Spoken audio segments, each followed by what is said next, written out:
อ้ายกำลังสิเฮ็ดน้อใจลืมเจ้าเลยนะเด้ตั้งแต่โดนเทศทางสมมา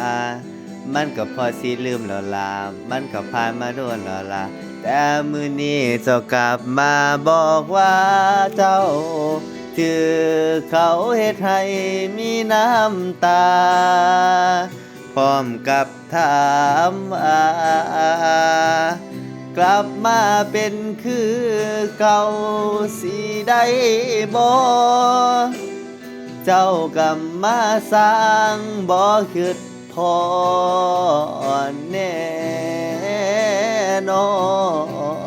เคยเฮ็ดอิหยังไว้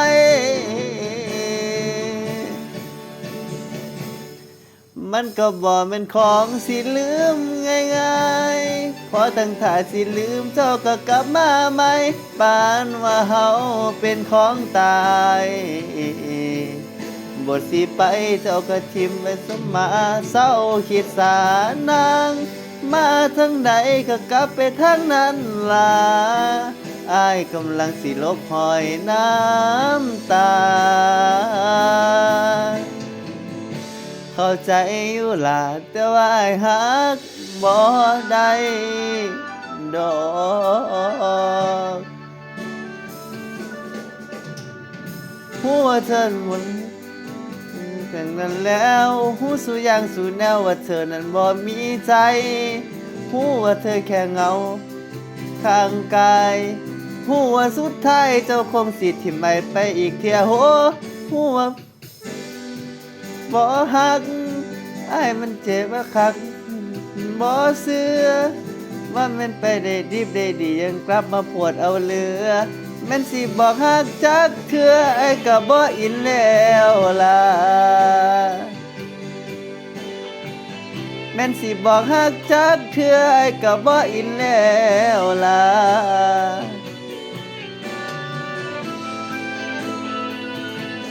นี่เจ้ากลับมาบอกว่าเจ้าชื่อเขาเฮ็ดให้มีน้ำตาพร้อมกับถามว่ากลับมาเป็นคือเก่าสิได้บ่เจ้ากำมาสร้างบ่คิดพอแน่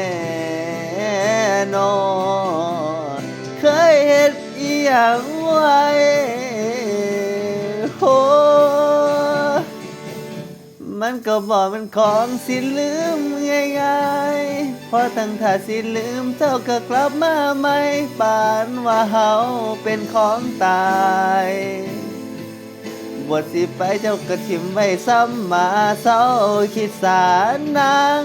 มาทางใดก็กลับไปทางนั้นล่ะอ้ายกำลังสิลบหอยน้ำตาเข้าใจอยู่ล่ะแต่ว่าอ้ายฮักบ่ได้ดอกอ้ายบ่อินแล้วล่ะ